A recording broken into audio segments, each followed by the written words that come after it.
قطع السماء تنزل على استاد الرياضي. ودعوات المصريين ان شاء الله ان يحرز مجدي عبد الغني هدف التعادل للمصريين.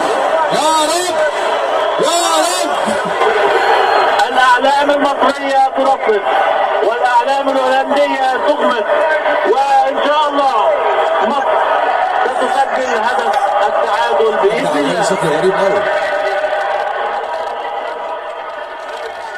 هذه بروكلين ومجدي عبد الغني.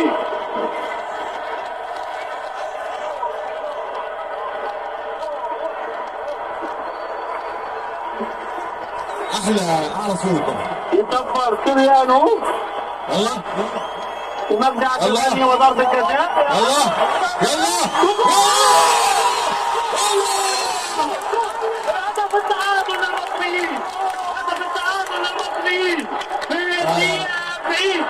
الدقيقة 38 من الشوط الثاني.